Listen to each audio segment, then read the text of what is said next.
সন্দ্বীপ, অর্থাৎ আমি যেখান থেকে আসছি আজকে, ওখানে আমি প্রতি বছরই যাই। ওটা একটা দ্বীপ এলাকা, বাংলাদেশের একবারে শেষ ওইদিকে চট্টগ্রামের। স্পিডবোট দিয়া বঙ্গোপসাগর পার হইয়া যাইতে হয়, এমনি কোনো গাড়ি নেই। তো ওইখানে গত বছর আমরা দেখে আসছিলাম হালকা, এবছর হয়েছে ফজরবাদ। ওই পুরো উপজেলার শত শত ছেলে, কিশোর, তরুণ, যুবক, ওরা এদের একটা সংগঠন বানাইছে। সংগঠনটার নাম হলো ফজর ক্যাম্পেইন। অর্থ হলো ফজরের নামাজের জন্য গণসংযোগ। অর্থাৎ এরা 4টা ছেলে, 4-5টা ছেলে একদিন গত বছর তারা সাগরের পারে ফজরের নামাজের পরে ডেইলি তারা 4-5 জন ছেলে, নামাজি ছেলে, হাঁটতে যায়। একদিন তাদের একটা ছেলে, কালকে আমি আজকে দেখছি তাগরে সকালে, তাই বলতেছে এই যে আমরা যে ডেইলি ফজর পড়ে হাঁটি, তা আমরা এমনি না হাইটার, আমরা তো আমাদের কয়েকজন বন্ধুদের ঘরের সামনে হাইটা গিয়া তাগরে তো নামাজের জন্য উঠাইতে পারি ফজরের নাম। চলো আমরা একটা ক্যাম্পেইন করি। ইংরেজি শিক্ষিত ছেলে, মাদ্রাসার না, এরা কলেজের ছেলে। তারপরে বলছে যে তাইলে আমরা এইটা সিদ্ধান্ত নেই, লও আমরা ফজর ক্যাম্পেইন করবো, মানে ফজরের জন্য গণসংযোগ করব সকালবেলা। তো তাহলে এইটা সিদ্ধান্ত, এটা আমগো নাম এবং এই ফায়সালাটা এটা আমরা লিখি। তো লিখতে গেছি, এখন তাকে কাছে কাগজ নাই, 4 জনের কাছে।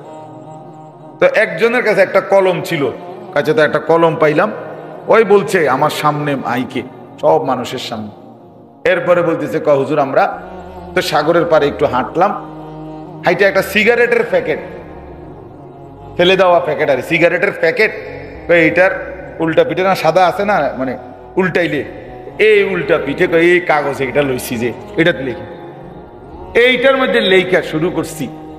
আজকে পুরা সন্দ্বীপ উপজেলার মধ্যে শত শত কিশোর, তরুণ, যুবক ফজরের নামাজ জামাতে পড়ে।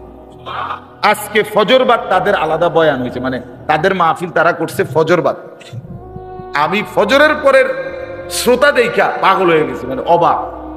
শত শত ছেলে সাইকেল, মোটর সাইকেল, সিএনজি দিয়ে আসছে ফজরের নামাজের পর, মনে যেন জিদ করতে গাইল। এই জন্য ভাই আমার, যুবক উদ্যোগ নিলে অনেক কিছু করতে পারে। এই সমাজ যদি যুবকরা ভালো করতে চায় সেটাও পারবে, আবার মদের আড্ডায় যদি ভাষায় দিতে চায় এটাও পারবে, এটাও পারবে। নওজোয়ানের মধ্যে শক্তি আছে, সে চাইলে ভালোটাও করতে পারে, সে চাইলে মন্দটাও করতে পারে। এই জন্য সবগুলো যুবককে উৎসাহিত করলাম, তোমরা বাবারা আল্লাহর ওয়াস্তে নিজের ভালোর জন্য, ইসলামের জন্য, আখিরাতের জন্য, নিজের পরকালের জন্য চরিত্রবান হও। 5 ওয়াক্ত নামাজ পড়ো, বিশেষ করে ফজরের নামাজ। ইনশাআল্লাহ ফজরের নামাজ নিয়মিত পড়বে যারা, হাদিসের ভাষ্য মতে বোঝা যায় আল্লাহ তাআলা হকের বিজয় তাদের হাতেই তুলে দিবেন। আল্লাহ তাআলা আমাদের সবাইকে 5 ওয়াক্ত নামাজ পড়ার তৌফিক দান করেন। হারাম থেকে বাঁচেন, হারাম রোজগার করেন না। মাঝ বয়সীরা সুদের টাকা, কিস্তির টাকা, ঘুষের টাকা, ওজনে কম দেওয়া টাকা, এই কামাই ছেড়ে দেন, কামাই ছেড়ে দেন। মন্দ আখলাক ছেড়ে দেন, বিড়ি সিগারেটের বদ অভ্যাস যাদের আছে বাদ দেন। আমার একটা শুধু কথা মনে রাখেন, রাগ হইেন না, শুধু ইনসাফের সাথে ভাইবেন। দুর্গন্ধ কোন সুস্থ স্বাভাবিক মানুষের প্রিয় হইতে পারে না, যদি সে সুস্থ মানুষ হয়। বিড়ি সিগারেট দুর্গন্ধ, ঠিক কিনা বলেন না কেন? পেশাবের গন্ধ, পায়খানার গন্ধ কোন স্বাভাবিক মানুষ যে সুস্থ তার কাছে প্রিয় হইতে পারে না। অতএব বিড়ি সিগারেটের দুর্গন্ধ এটা কোন সুস্থ স্বাভাবিক মানুষের কাছে প্রিয়, পছন্দনীয়, তার ব্যবহারের জিনিস এটা হইতে পারে না। 2 নাম্বার কথা হলো, 60 বছর পর্যন্ত যদি এই বিড়ির, এটা তো আগুন, আগুনটাই নাকে দিয়া মুখে দিয়া বাইর করলেন, তো ফেরেশতা কবরে নিয়া গেলেই আমনের বলবে, চাচা আপনার ব্যাপারে আমার আইডিয়া আছে, আপনি সব সময় নাকে মুখে আগুনই বাইর করতেন, আগুনই ছিল আপনার প্রিয় বস্তু, আজ আপনার কবরে আগুনই ধরাই দিলাম। ধরেন, আগুনেই থাকেন, আগুনেই থাকেন, যেহেতু আগুনই তো আপনার কি ছিল, তো আজ কবরে কি ধরাই দিলাম, আগুন লাগাই দিলাম, যান থাকেন আগুনই। এই জন্য কষ্ট পাইবেন, কষ্ট পাইবেন, ফেলে দিয়েন না আমার কথা। অনেক মানুষ আছে চালাক, হ্যাঁ কয় ভালো, কথাটি ভালোই কইছে, মানলে তো ভালোই হইতো, আমরা লাগেই তো কইছে, বুঝি তো ফারি না। এই সমস্ত বাটফারি কথার, এসব সিটারি কথা বলবেন না মিয়া। হ্যাঁ, মানলে কোথায় এমনি কুমায় বালা কথা, কথা ঠিক না। না, এই সমস্ত কোথায়েন না, পারবেন আপনি ইনশাআল্লাহ। বলেন ইনশাআল্লাহ, বলেন ইনশাআল্লাহ। আপনার ভিতরে শরম আসুক আমি চাই। 60 বছরের বুড়া মানুষে কেমনি বিড়ি খায় মেয়ে? লজ্জা শরম থাকলে তো খাওয়ার কথা না। এত বড় লম্বা হায়াত, এরপরেও যদি এই বদভ্যাস না ছুটে, আর ছুটবে কোন দিন মিয়া? আপনি জিদ করে যা বেড়া, এর দূরে একটা হুজুর বেড়া এরকম কথা কইছে, ছেড়ে দিলাম। আপনি যদি একটা সেত ওড়ে তো আমি আপনার লোকে মোহানাকা করব। আমি তো চাই আপনি জিদ উঠুক, আপনার সেত উঠুক, সেটটা আপনি ছাইড়া দেন, তাইলেই তো লাভ। তো অনুরোধ হলো, দয়া করে নওজোয়ান ভাই তোমাদের কাছেও এবং বয়স্ক বাবা আপনাদের কাছেও আমরা সবাই মিলে আন্তরিকতার সাথে একদম মনোযোগ দিয়ে আল্লাহর কথা শুনি। এতে বাস্তবিক অর্থে ফায়দা হবে। আসলে কারো মধ্যে যদি আন্তরিকতা থাকে, মনোযোগ দিয়ে শুনে, কোরআনুল কারীমের মধ্যে আছে যে আল্লাহ তাআলা এই কোরআনের মাধ্যমে তার জিন্দেগি পরিবর্তন করে। কোরআন শরীফে আছে আল্লাহ তাআলা বলেন, যালিকা হুদাল্লাহ, এটাই আল্লাহর হেদায়েত।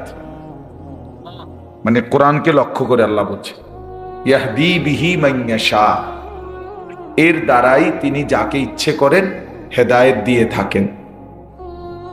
তাহলে বোঝা গেল কোরআনুল কারীমের মাধ্যমে আল্লাহ তাআলা তার বান্দাকে হেদায়েত দেন। কোরআন শরীফে আছে আল্লাহ তাআলা বলেন, আন্না হাদা সিরাতি মুস্তাকিমান ফাত্তাবিউহু, এই কোরআনই হচ্ছে আমি আল্লাহর পক্ষ থেকে সিরাতে মুস্তাকিম, সরল সঠিক জান্নাতের রাস্তা।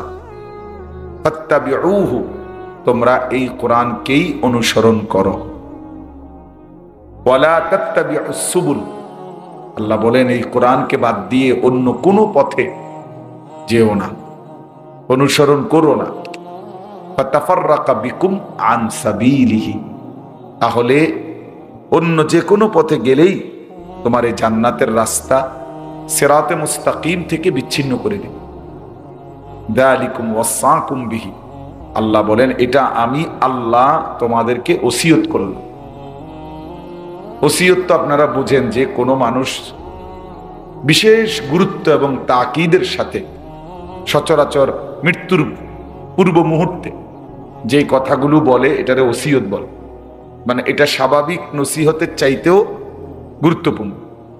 তো আল্লাহ তাআলা যিনি এমনি বললেই চলতো, সেই মহান আল্লাহ পাক বলতেছেন, বান্দা এটা আমার ওসিয়ত।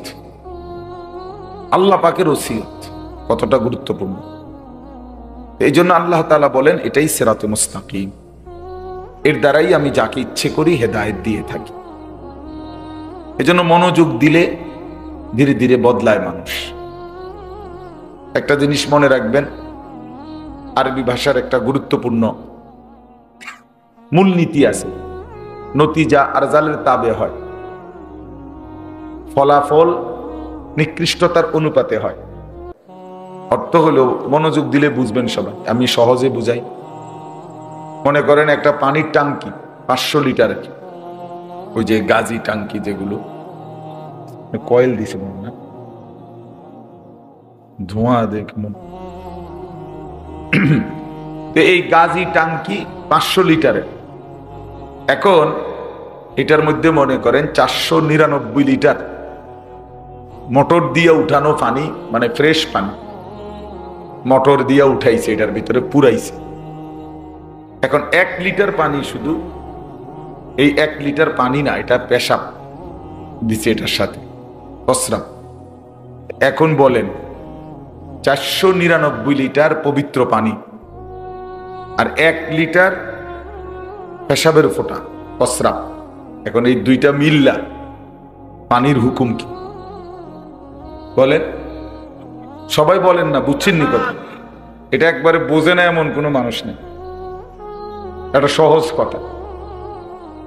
তাহলে ফলাফল আসলো 499 লিটার পবিত্র পানি হওয়ার পরেও মাত্র 1 লিটার নাফাক পানি হওয়ার কারণে দুইটা মিলে ফলাফল আসছে কি নাফাক।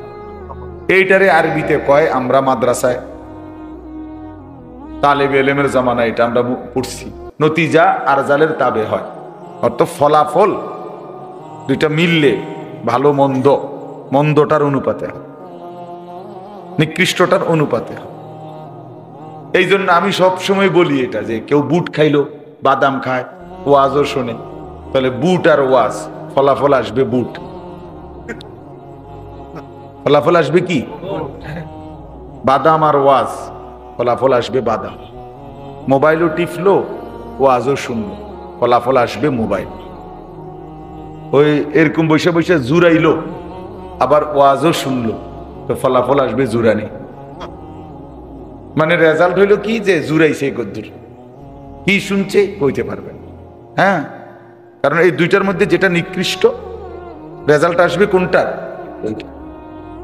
এইটা। এই জন্য এখান থেকে রাসূলুল্লাহ সাল্লাল্লাহু আলাইহি সাল্লাম বলছেন, আল মারউ আলা দীনে খালিলিহি, প্রত্যেক ব্যক্তি তার বন্ধুর দ্বারা প্রভাবিত হয়। ফালিয়ানজুর আহাদুকুম মান ইউখালিলু, অতএব তোমরা লক্ষ্য রেখো কাকে বন্ধু বানাচ্ছ। হাদিস এটা, নবীজি সাল্লাল্লাহু আলাইহি সাল্লাম বলছেন। তার মানে হলো, কেউ যদি কোনো অসৎ মন্দ লোক, চরিত্রহীন লোক, যে কোনো পাপীর সাথে তার গভীর সম্পর্ক রাখে, খুব দ্রুত গতিতে তার মধ্যে ফলাফল আসবে ওই নিকৃষ্ট ব্যক্তির অনুপাত। এটাই সত্য, এটাই সত্য। এজন্য এটা বাস্তবতা। সাথের 4 জন বিড়ি সিগারেট খায়, অল্প সময়ের পরে দেখবেন এর মধ্যে এটা আসর করছে। সাথের 2 জন নেশা করে, এও এদের সাথে চলতে ফিরতে গিয়ে কিছুদিনের মধ্যে নেশা করল, চরিত্রহীন। এটা এটা একেবারেই পরীক্ষিত। রাসূলুল্লাহ সাল্লাল্লাহু আলাইহি সাল্লাম বলছেন, যদি বলেন তো অরে ঠিক করবে না, না, নিয়ম এটা মনে রাখতে হবে, কারো ইসলাহ, কারো সংশোধন তার সাথে মিশে গিয়ে নয়, তার গুনাহ নাফরমানির সাথে নিজেকে মিশে না।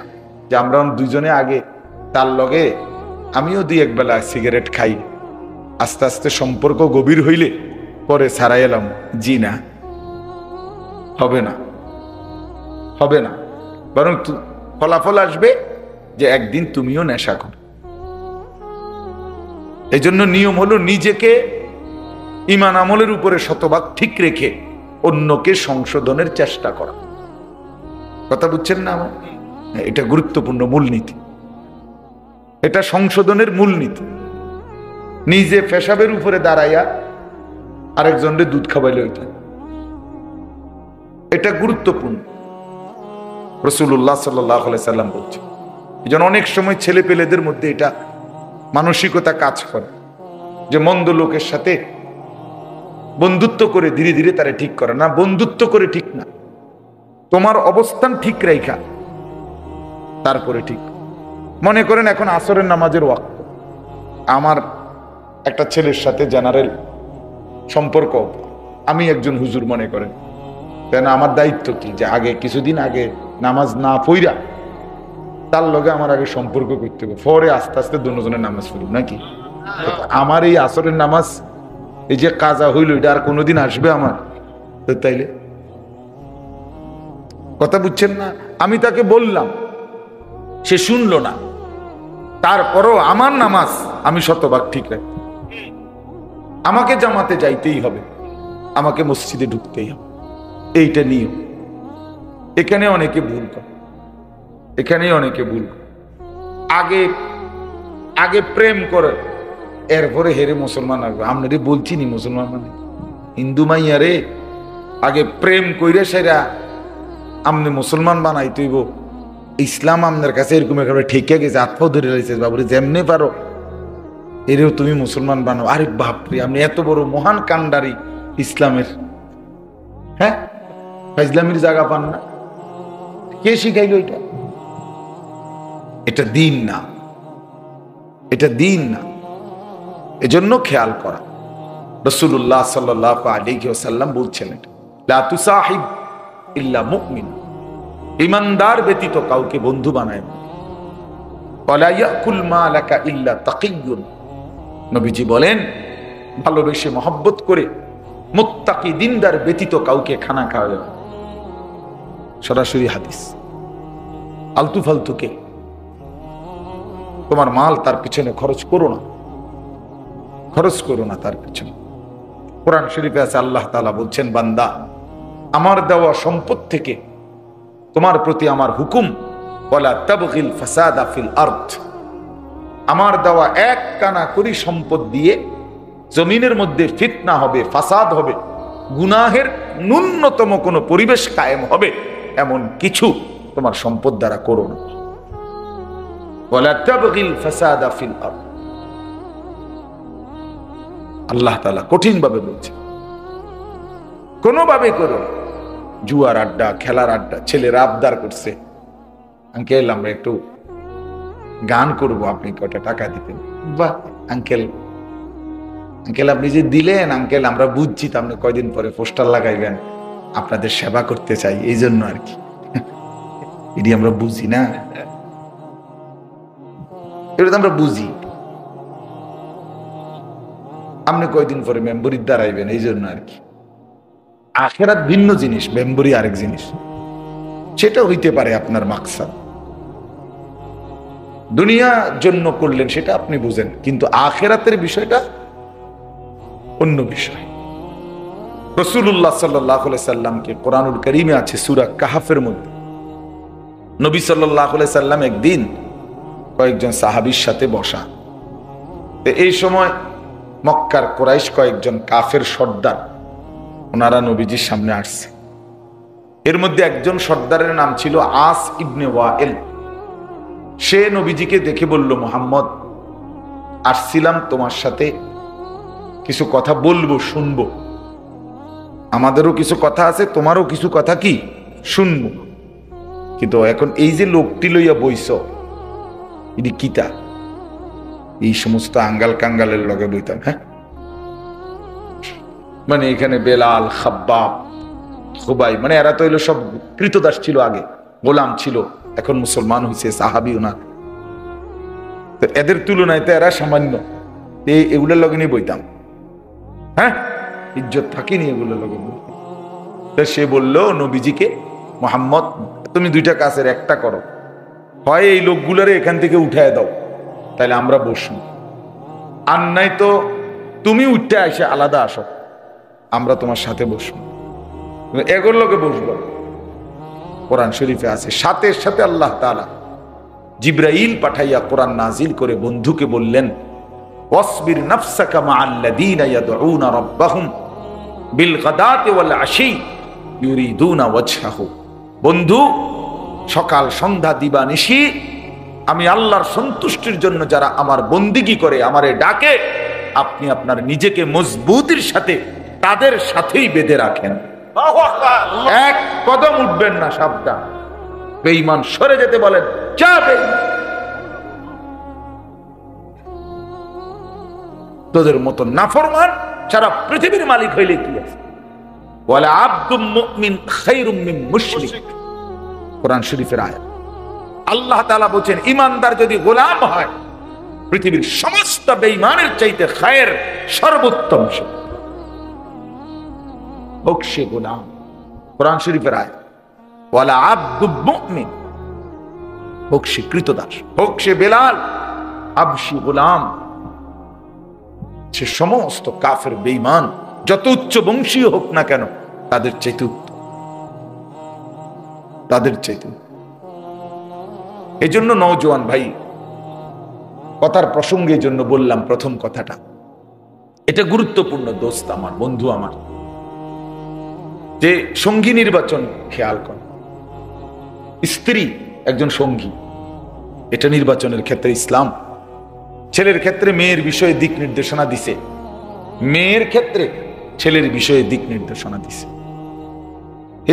দীর্ঘদিনের জীবন সঙ্গী এ নষ্ট হইলে, চরিত্রহীন হইলে, যার স্ত্রী চরিত্রহীন, এই সঙ্গী যার খারাপ, তার পুরা জিন্দিগি জাহান্নামের টুকরা, জাহান্নামের আগুন।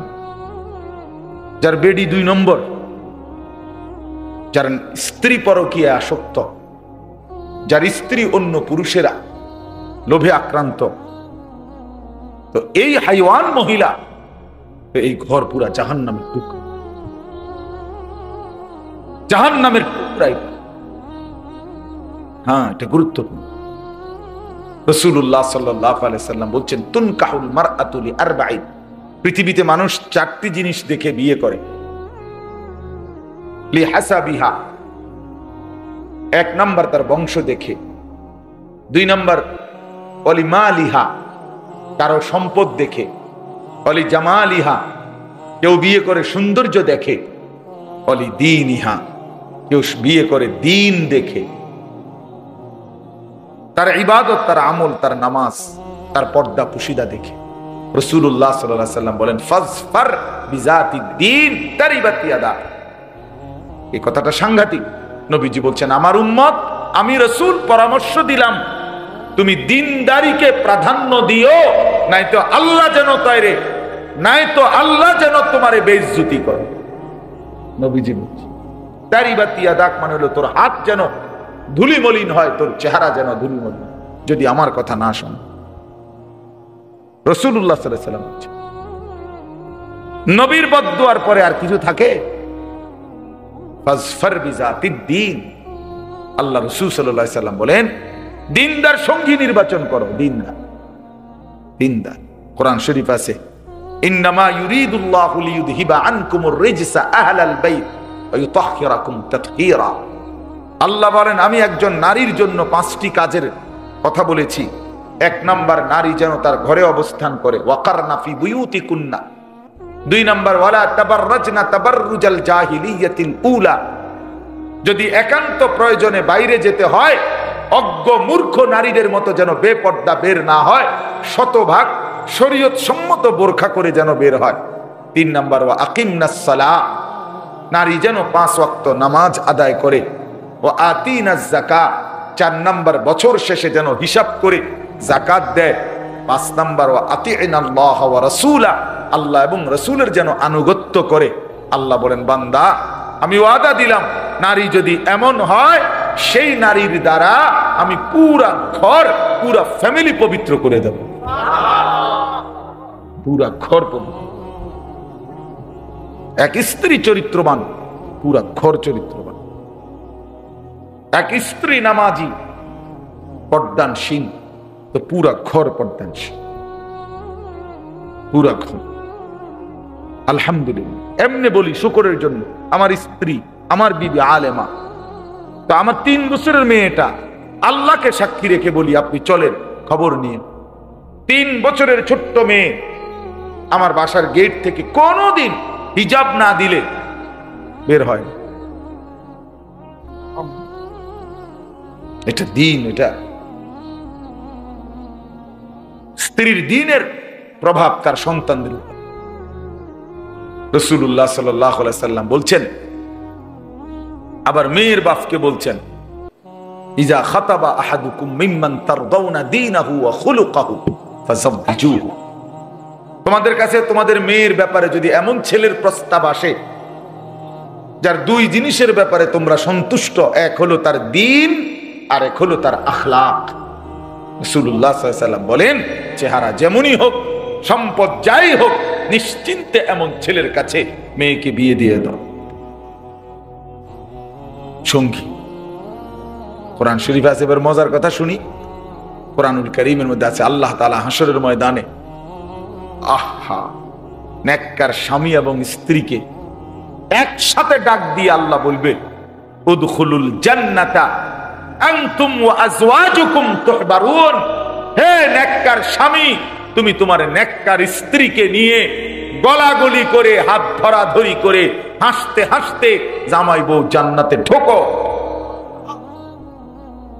উদখুলুল জান্নাতা আনতুম ওয়া আজওয়াজুকুম তুহবারুন। খুশি খুশি লোক ঢুকলেই দেখবা, ইউতাফু আলাইহিম বিসিহাফিন মিন যাহাবিন ওয়া আকওয়াবিন মিন ফিদ্দা। আল্লাহ বলে, ভিতরে জান্নাতে ঢুকলেই দেখবা তোমার সামনে স্বর্ণের গ্লাস, স্বর্ণের থালা, রৌপ্যের গ্লাস ঘুরতেছে, তো বান্দা বলবে আল্লাহ ঘুরতেছে তো বুঝলাম, কিছু তো নাই প্লেটের মধ্যে। আল্লাহ তাআলা বলবে হ্যাঁ বান্দা দেবে তো, তোমার অর্ডারের অপেক্ষায়, তোমার মনে যা চাইবা তাই বলো, তৎক্ষণাৎ এখন উপস্থিত পাইবে। মা তাশতাহিহিল আনফুস ওয়া তালাজ্জুল আ'য়ুন। এজন্য বন্ধু আমার, দিন অনেক মজাদার, আল্লাহর কোরআন অনেক মজাদার, রাসূলুল্লাহ সাল্লাল্লাহু আলাইহি সাল্লামের সুন্নাত অনেক আনন্দদায়ক। আজকে আমরা মজা পাই নাই, আমাদের ছেলেরা, আমাদের মায়েরা, আমাদের বোনেরা, আমাদের হাজারো পুরুষ, আপনারা ইসলামের মধ্যে কোনো মজা পান নাই, দিন মাইনা কোনো মজা পান নাই। কারণ হইল, বাস্তবতা হইল আপনারা আল্লাহর দিন পড়েনও নাই, পড়ার প্রয়োজনও মনে করেন নাই, জানার গরজও বোধ করেন। যদি আল্লাহর কোরআন থেকে পড়তেন, রাসূলুল্লাহ সাল্লাল্লাহু আলাইহি সাল্লামের সুন্নাহ থেকে পড়তেন, তো আল্লাহর কসম, আল্লাহর গোলামি আর সেজদার মধ্যে, আল্লাহকে মানার মধ্যেই জীবনের সবচেয়ে বেশি তৃপ্তি, শান্তি খুঁজে পাইতেন। বড় পীর আব্দুল কাদের জিলানী রাহমাতুল্লাহি আলাইহি, আমরা কিতাবে পড়ছি, ওনার সময়ের বাগদাদের বাদশাহ, ওনাকে ওনার যেই এলাকাটা, এই যে জিলান মানে গাইলান আরবিতে বলে, যেটারে আমরা জিলানি কই আর কি, গাইলান, এই যেই প্রদেশটা, যেই এলাকাটা ওনার ছিল, উনি যেখানে জন্ম নিছেন আর কি, ওই সময়কার বাদশাহ ওনাকে এই পুরা অঞ্চলটা হাদিয়া হিসাবে, উপঢৌকন হিসাবে দিয়ে দিছিল। বলছিল হযরত এটা আপনাকে দিলাম, এই পুরা, মনে করেন এই পুরা প্রদেশের যত খাজনা, ট্যাক্স, যত কিছু, এগুলো আপনার।